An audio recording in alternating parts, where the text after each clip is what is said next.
revealed, U.S. Air Force is planning to build a Super A-10 Warthog. The Air Force is beginning to work on how fast, lethal, durable and capable a new A-10-like aircraft would need to be in order to provide U.S. military ground troops with effective close air support for decades to come. Senior service officials are now exploring draft requirements concepts and evaluating the kind of avionics, engineering, weapons, armor and technical redundancy the aircraft would need, Air Force officials told Scout Warrior.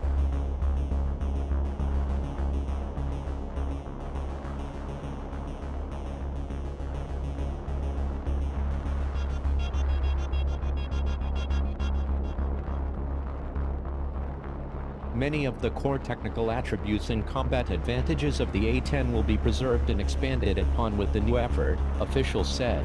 The performance of the A-10 Warthog in the ongoing bombing campaign against ISIS, coupled with the Air Force's subsequent decision to delay the aircraft's planned retirement, has led the service to begin the process of developing a new, longer-term A-10 type platform.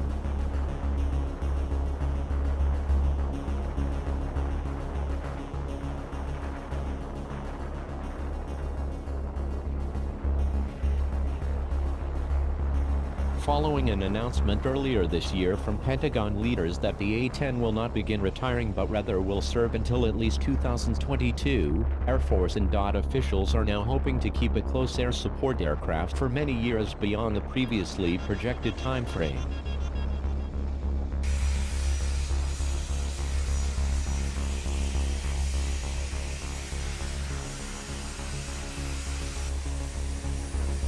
Given the emerging global threat environment, it would make sense that the Air Force would seek to preserve an aircraft such as the A-10.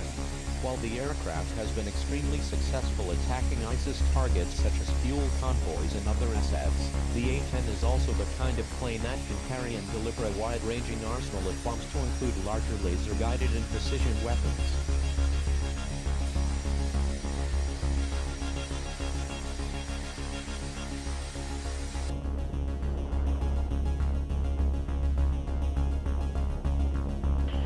This kind of firepower, coupled with its 30mm cannon, titanium armor plates and built-in redundancy for close air support, makes the A-10 a valuable platform for potential larger-scale mechanized, force-on-force type warfare as well.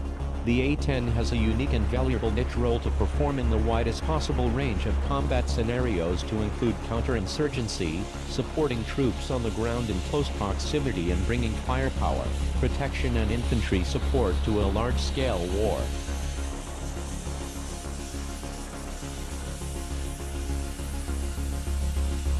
Air Force officials have told Scout Warrior that the current approach involves a three-pronged effort. The Air Force may consider simply upgrading the existing fleet of A-10s in a substantial way in order to extend its service life, acquire an off-the-shelf existing aircraft or develop a new close air support platform through a developmental effort.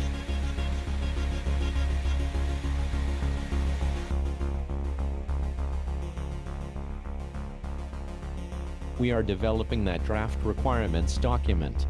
We are staffing it around the Air Force now. When it's ready, then we will compare that to what we have available, compare it to keeping the A-10, compare it to what it would take to replace it with another airplane, and we will work through that process, Lieutenant General James Holmes, Deputy Chief of Staff for Strategic Plans and Requirements, told reporters several months ago.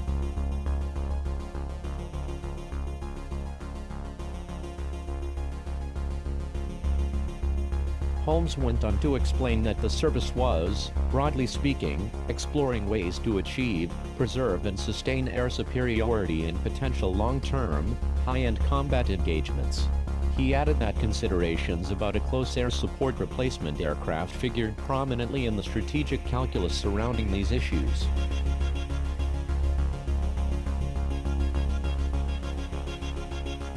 As a result, the Air Force will be looking for the optimal type of close air support platform by weighing various considerations such as what the differences might be between existing aircraft and future developmental platforms.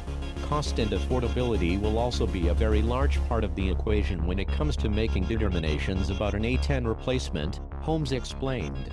The question is exactly where is the sweet spot as we talked about between what's available now and what the optimum CAS replacement would be. We are working along that continuum to see exactly what the requirement is that we can afford and the numbers that we need to be able to do the mission, Holmes added.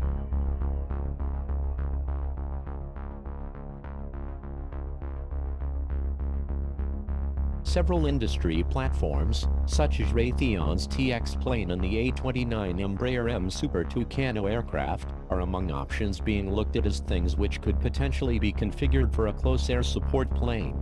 Having the requisite funds to support this would be of great value to the Air Force, former Air Force Chief of Staff General Mark Welsh told lawmakers that, despite the prior plan, the service did not want to retire the A-10.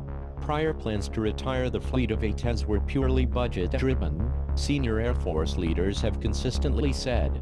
"I don't want to retire it," Welsh told a congressional committee in early March.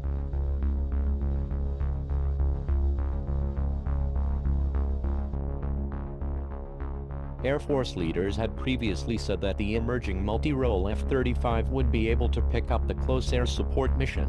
With its sensor technology, 25mm gun and maneuverability, there is little question about whether the F-35 could succeed with these kinds of missions. At the same time, there is also consensus that the A-10 provides an extremely unique set of battlefield attributes which need to be preserved for decades.